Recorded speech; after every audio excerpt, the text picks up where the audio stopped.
प्यारे बच्चों नमस्कार। आप सभी का स्वागत है आपके इस YouTube चैनल पर।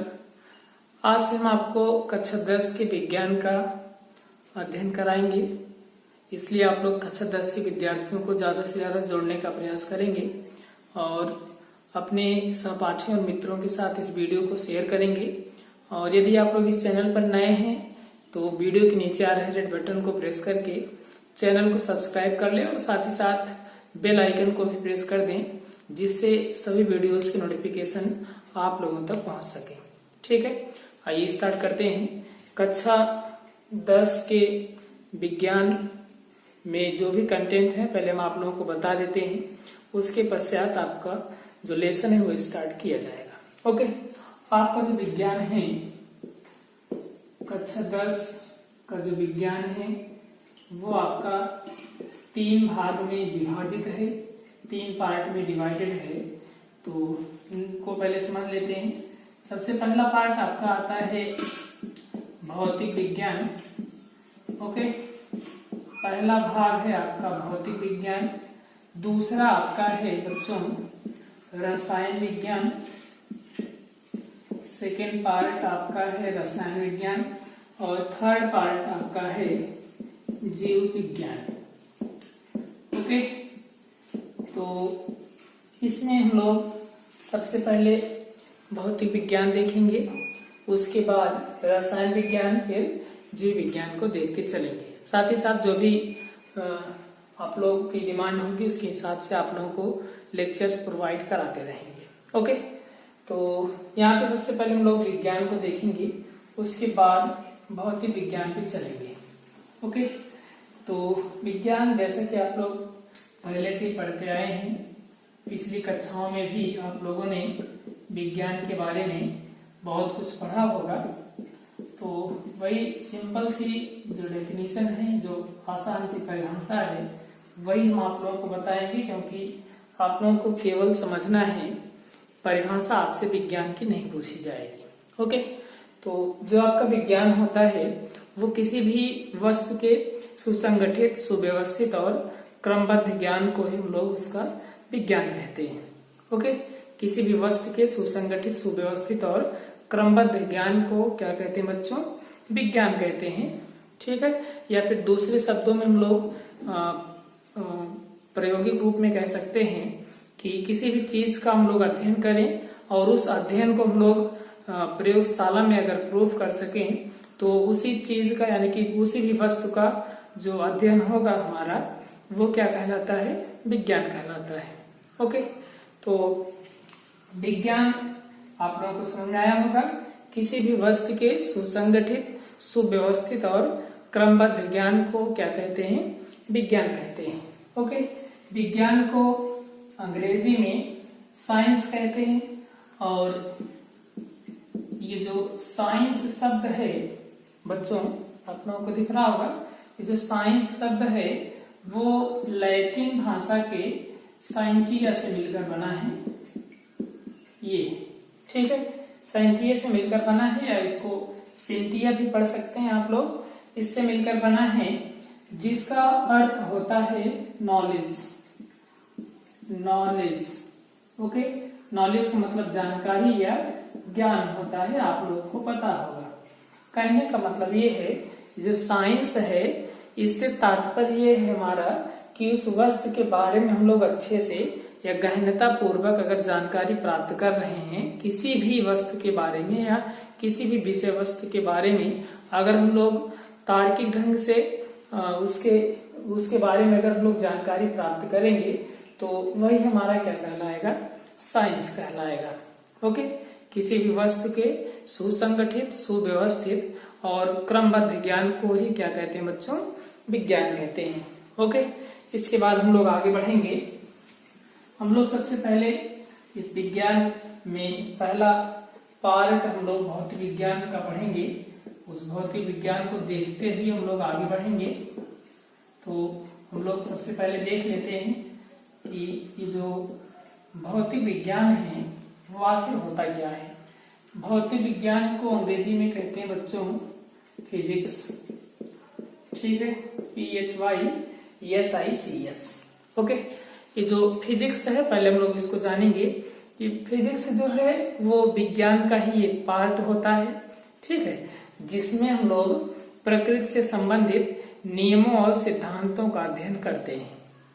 एक बार फिर से समझ लीजिएगा, विज्ञान की भाषा का जिसके अंतर्गत प्रकृति से संबंधित नियमों और सिद्धांतों का अध्ययन किया जाता है उसी को ही हम लोग क्या कहते हैं, भौतिक विज्ञान कहते हैं। तो भौतिक विज्ञान आप लोग समझ रहे होंगे, भौतिक विज्ञान विज्ञान की वह शाखा है जिसके अंतर्गत प्रकृति से संबंधित नियमों और सिद्धांतों का अध्ययन किया जाता है, ठीक है। और ये जो भौतिक विज्ञान का जो इंग्लिश वर्ड है फिजिक्स, ये जो आपका फिजिक्स है वो लैटिन भाषा के फ्यूसिस शब्द से मिलकर बना है, फ्यूसिस शब्द से मिलकर बना है, जिसका अर्थ होता है नेचर। नेचर का मतलब आप लोग जानते होंगे प्रकृति से है। कहने का मतलब ये है बच्चों कि विज्ञान की एक ऐसी शाखा जिसके अंतर्गत हम लोग प्रकृति से संबंधित नियमों और सिद्धांतों का अध्ययन करते हैं, उसी शाखा को हम लोग क्या कहते हैं बच्चों, भौतिक विज्ञान यानी कि फिजिक्स कहते हैं। ओके, तो इस भौतिक विज्ञान में हम लोग पहले पाठ पे आएंगे। भौतिक विज्ञान में आपका पहला पाठ आता है प्रकाश का परावर्तन बच्चों। ओके, प्रकाश का परावर्तन, या इसको हम लोग इंग्लिश में कह सकते हैं रिफ्लेक्शन ऑफ लाइट। ओके, प्रकाश का परावर्तन। तो प्रकाश के परावर्तन को पढ़ने से पहले हम लोग प्रकाश के बारे में जानकारी प्राप्त कर लेते हैं, या जो भी कंटेंट हमें आवश्यक होंगे पहले उनको हम लोग देखेंगे, उसके बाद प्रकाश के परावर्तन को पढ़ेंगे, ठीक है। तो इस पाठ के अंदर सबसे पहली हेडिंग आती है आपकी प्रकाश। प्रकाश का मतलब होता है बच्चों लाइट। ओके, प्रकाश एक ऐसा भौतिक साधन है जो कि वस्तुओं को देखने में सहायक होता है, ठीक है। जैसे हम लोग कहीं पर भी जाते हैं, यदि वहां पे प्रकाश नहीं होता है तो हमें वस्तुएं दिखाई नहीं देती हैं। तो यहाँ से परिभाषा आपकी क्लियर हुई, प्रकाश एक ऐसा भौतिक साधन है जो कि वस्तुओं को देखने में सहायक होता है, ठीक है। दूसरे शब्दों में भी हम लोग समझ सकते हैं, प्रकाश एक ऐसा माध्यम है जो हमारे दृष्टि ज्ञान को जागृत करता है। कहने का मतलब प्रकाश आकर के हमारी दृष्टि पटल पर पड़ता है, रेटिना जिसको कहते हैं बच्चों, अभी हम लोग उसके बारे में अध्ययन करेंगे, ठीक है। लेंस से होकर के जाकर के जब रेटिना पे पड़ता है तभी हमें वस्तुएं दिखाई देती है। तो आपको क्लियर हुआ होगा प्रकाश क्या है। प्रकाश एक ऐसा भौतिक साधन है जो कि वस्तुओं को देखने में सहायक होता है, या कह सकते हैं प्रकाश एक ऐसा माध्यम है जो कि हमारे दृष्टि ज्ञान को क्या करता है, जागृत करता है। ओके, इसके बाद आपकी नेक्स्ट हेडिंग आती है दीप्त वस्तुएं। दीप्त वस्तुएं का मतलब होता है बच्चों ल्यूमिनस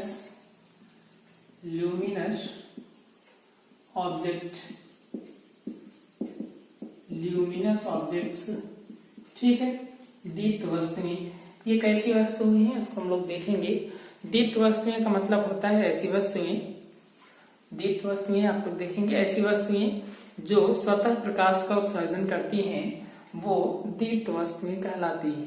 कहने का मतलब जो भी वस्तुएं प्रकाश का स्वतः उत्सर्जन करेंगी वो वस्तुएं आपकी क्या कहलाएंगी, दीप्त वस्तुएं कहलाती है। जैसे आपका आता है सूर्य, ठीक है, बल्ब, तारे, ठीक है, लालटेन आदि। कहने का मतलब ये आप लोग देखे होंगे, ये सभी जो वस्तुएं यहाँ पे लिखी गई हैं ये अपने आप ऊर्जा का उत्सर्जन करती हैं, यानी कि प्रकाश का उत्सर्जन करती हैं, ठीक है। तो जो भी वस्तुएं स्वतः प्रकाश का उत्सर्जन करेंगी वो सभी वस्तुएं हमारी किसके अंतर्गत आएंगी बच्चों, दीप्त वस्तुओं के अंतर्गत। इसको आप लोग नोट करते हुए चलेंगे। इसके बाद आपका आता है अदीप्त वस्तुएं। अदीप्त वस्तुएं। अदीप्त वस्तुएं का मतलब है नॉन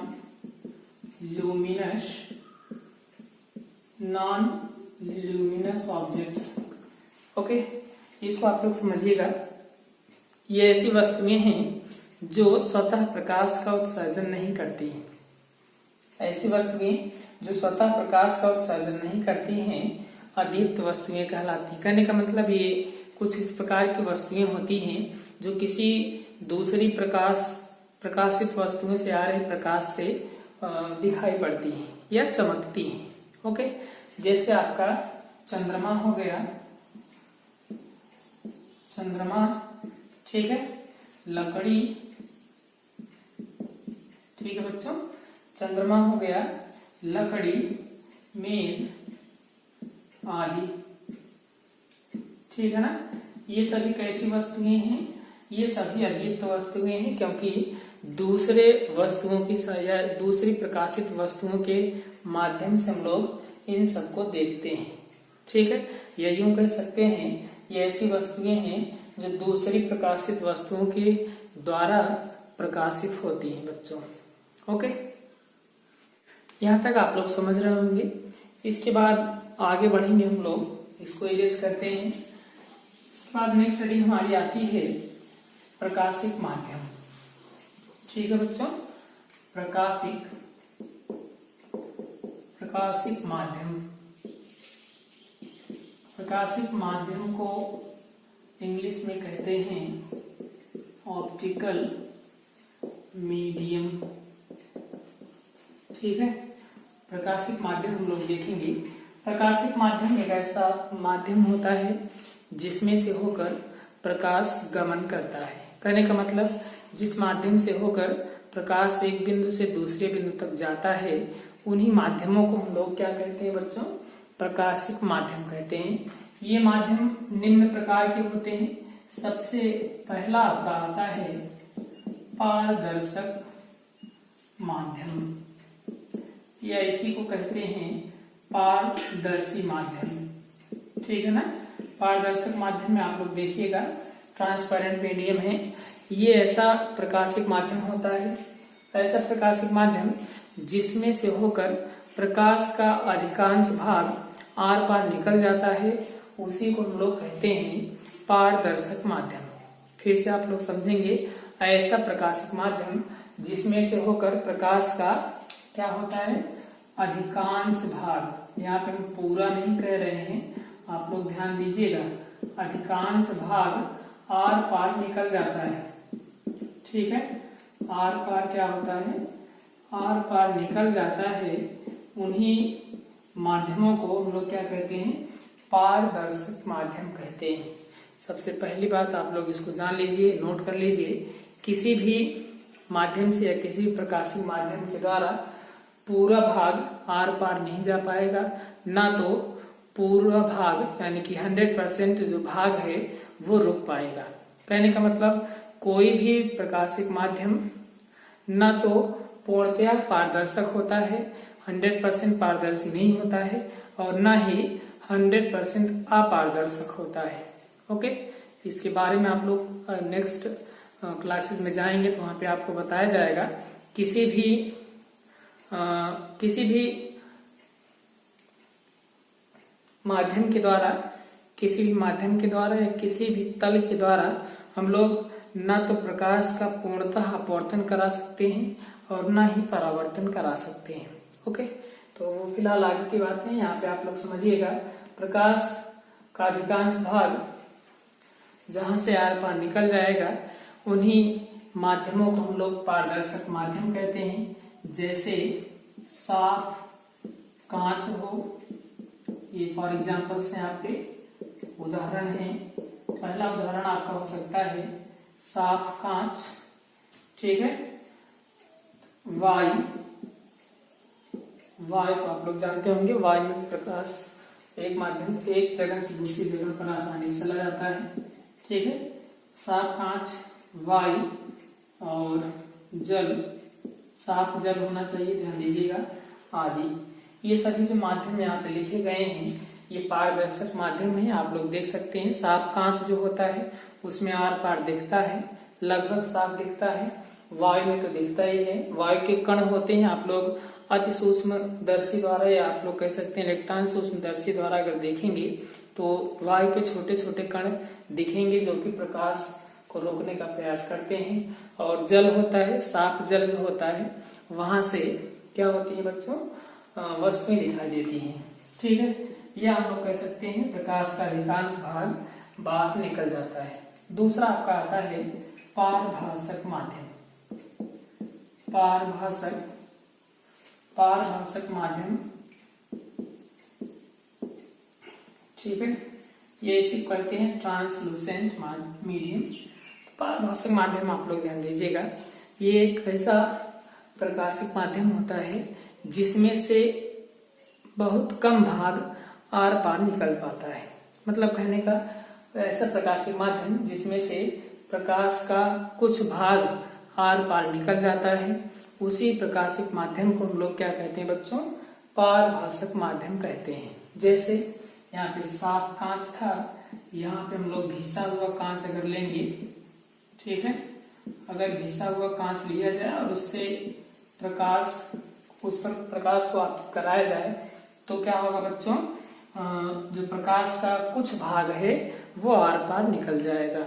ठीक है, घिसा हुआ कांच ले सकते हैं या ये सिंपल सा उदाहरण है, तेल लगा कागज ले सकते हैं। ठीक है, घिसा हुआ कांच, तेल लगा कागज, और उसके बाद आप लोग लिख सकते हैं गंदा जल या गंदला जल। ठीक है, ये सभी आपके एग्जाम्पल्स हैं किसके बच्चों, पारभासक माध्यम के। हमने आप लोगों को दो माध्यम बताया, जिसमें पहला था पारदर्शक माध्यम जिसमें से प्रकाश का अधिकांश भाग आर पार निकल जाता है, और दूसरा आपका आता है पारभासक माध्यम जिसमें से प्रकाश का आंशिक भाग आर पार निकल पाता है। फॉर एग्जाम्पल से आपके लिखे गए हैं। ओके, और लास्ट आपका आता है थर्ड, अपारदर्शक माध्यम। अपारदर्शक माध्यम बच्चों, अपारदर्शक माध्यम क्या होता है इसको आप लोग देखिएगा। ठीक है, अपाक मीडियम बोलते हैं इसको। तो अपारदर्शक माध्यम क्या है इसको देखेंगे। ये ऐसा प्रकाशिक माध्यम है जिसमें से प्रकाश का बहुत कम भाग, ये हम लोग कह सकते हैं जिसमें से प्रकाश आर पार नहीं जा पाता है, उसी को हम लोग क्या कहते हैं, अपारदर्शक माध्यम कहते हैं। ठीक है, जैसे आप लोग जानते होंगे, जैसे लकड़ी है, लकड़ी पे अगर प्रकाश को आपतित कराया जाएगा तो प्रकाश का कोई भाग आर पार नहीं निकल पाता है। ठीक है, और उसके बाद आप लोग ईंट ले सकते हैं। ठीक है, दीवार, ये तमाम उदाहरण होंगे ऐसे जो कि प्रकाश को आर पार नहीं जाने देते हैं बच्चों। ठीक है, तो यहाँ पे हमने आप लोगों को तीन माध्यम बताया। सबसे पहला है पारदर्शक माध्यम, ऐसा प्रकाशिक माध्यम जिसमें से प्रकाश का अधिकांश भाग आर पार निकल जाता है, उसी को हम लोग क्या कहते हैं बच्चों, पारदर्शक माध्यम कहते हैं। जैसे साफ कांच हो, साफ जल हो और वायु हो। ठीक है, सेकंड आपका आता है पारभासक माध्यम। ये एक ऐसा प्रकाशिक माध्यम है जिसमें से प्रकाश का बहुत कम भाग आर पार निकल पाता है, और इसके एग्जाम्पल्स आपके यहाँ लिखे गए हैं, तेल लगा हुआ कागज और घिसा हुआ कांच, गंदला जल आदि। ठीक है, उसके बाद अपारदर्शक माध्यम है जिसमें ऐसा प्रकाशिक माध्यम जिसमें से प्रकाश का कोई भी भाग आर पार नहीं निकल पाता है, या बहुत कम मात्रा में प्रकाश का अधिकांश भाग जो है रुक जाता है। ठीक है, प्रकाश का अधिकांश भाग रुक जाता है, या कह सकते हैं बहुत कम मात्रा में, उसको हम लोग देख नहीं सकते हैं, वो प्रकाश आर पार जा पाएगा। ठीक है, तो इस प्रकार के माध्यम को हम लोग क्या बोलेंगे बच्चों, अपारदर्शक माध्यम। वैसे अपारदर्शक माध्यम को लगभग ये माना जाता है कि प्रकाश को ये आर पार नहीं जाने देता है, बिल्कुल भी नहीं जाने देता है। ठीक है, और अभी यहाँ पे आप लोग यही मानिएगा, प्रकाश का कोई भी भाग आर पार नहीं जा पाता है, उसे हम लोग क्या बोलते हैं, अपारदर्शक माध्यम कहते हैं। यहाँ तक आप लोगों को क्लियर हुआ होगा। इतना आप लोग पढ़ेंगे बच्चों। इसके बाद नेक्स्ट लेक्चर में आप लोगों को बहुत सारी चीजें दी जाएंगी। सबसे पहले आप लोगों को इस वीडियो को अधिक से अधिक मित्रों और सहपाठियों के साथ शेयर करेंगे, जिससे ज्यादा से ज्यादा विद्यार्थी जुड़ सकें। जितने अधिक विद्यार्थी जुड़ेंगे उसी हिसाब से आप लोगों को बहुत ही जल्द वीडियो प्रोवाइड किए जाएंगे। ठीक है, और आप लोग अगर समझ में आता है, लेक्चर्स आप लोग समझ में आते हैं, तो आप लोग लाइक कर दिया करें। और अगर कोई भी प्रॉब्लम्स होती है तो आप लोग कमेंट बॉक्स में जरूर बताएं क्या चीजें नहीं समझ में आ रही हैं, उसको हम नेक्स्ट वीडियो में आप लोगों को समझाने का प्रयास करेंगे। ठीक है, वीडियो को पूरा देखने के लिए बहुत बहुत धन्यवाद।